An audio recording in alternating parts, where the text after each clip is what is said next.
Hazrat Umar had become a Muslim.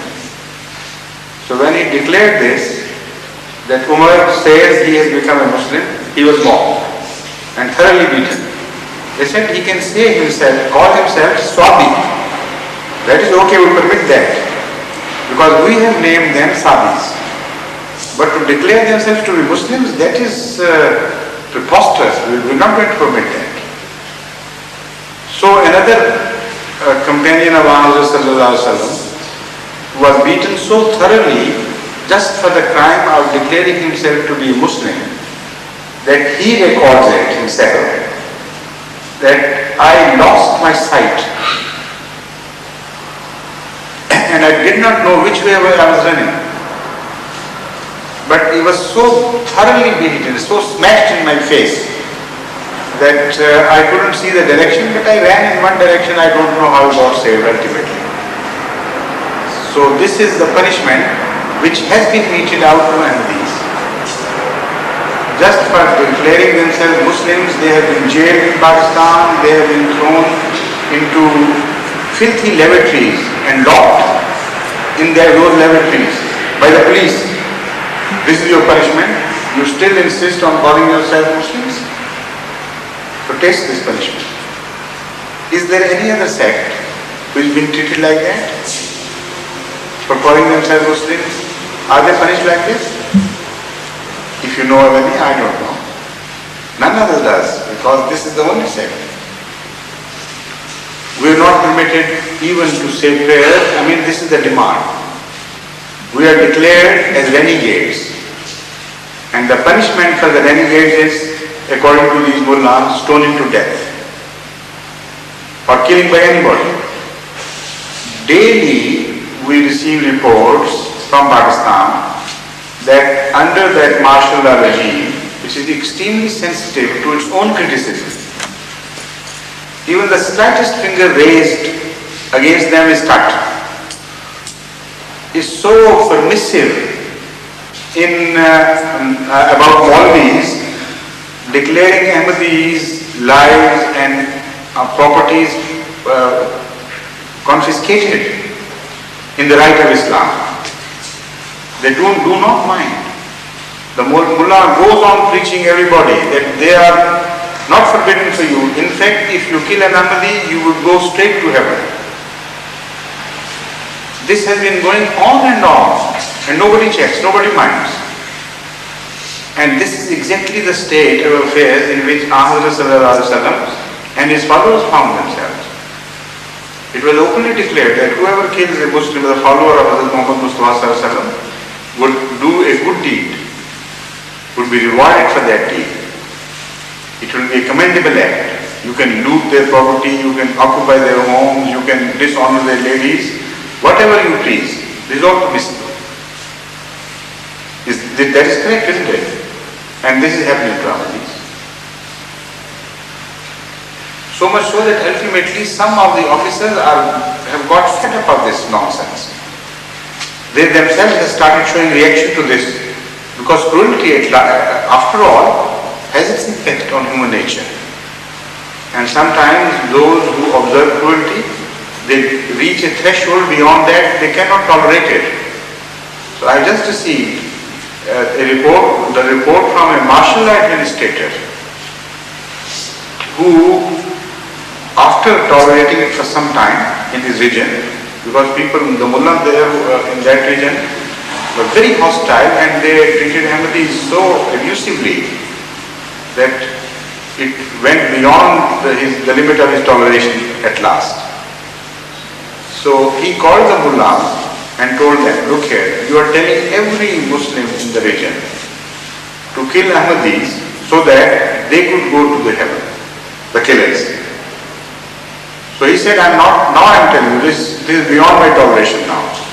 Now I'm telling you that before they are sent to heaven by you, I'm going to send you to heaven. Directly myself. So prepare yourself for that heaven. Because if you do that again, I'm going to treat you very, very severely.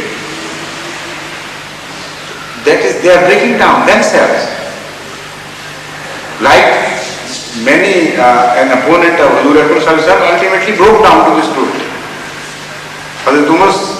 Farooq Radiyallahu Ta'ala anhu became a Muslim just because of this pressure built on upon the cruel, further inhuman treatment of the oppressor, or the oppressed. An oppressor breaks down seeing the cruelty done to the oppressed. This is exactly what happened to Hazrat Umar Siddiq, Hazrat Umar Farooq Radiyallahu Ta'ala. So count things one after the other. And all of them will be found together in one Jamaat, that is Jamaat Ahmadiyya. So much so that even the Hajj of Jamaat Ahmadiyya is forbidden. You know that? No, alright, then you learn it now. That in 74, while we were declared as non-Muslims, in the same year, we were forbidden to perform Hajj by the Pakistan government as well as by the Saudi government, at least for Pakistanis. They generally close their eyes to other Ahmadis coming from other directions, if they can afford to. But if the matter is taken openly, then they can't help it. They have to prevent Ahmadis from performing Hajj. And do you know the first person in history who is known to have been prevented from performing Hajj? Who he was? You know that? In Sulh Hudaybiyah. Hudaybiyah is the place where this ultimate agreement was signed between the two groups, that is Hazrat Akram and the Meccans. That it is known in the name of that field, which is called the field of Hudaybiyah. So it was there that he was prevented to go further in the direction of Mecca. And after that, now as a sect, we have been forbidden. So all these things speak for themselves. And this is the beauty of the answer, that for these things you do not have to be a learned person.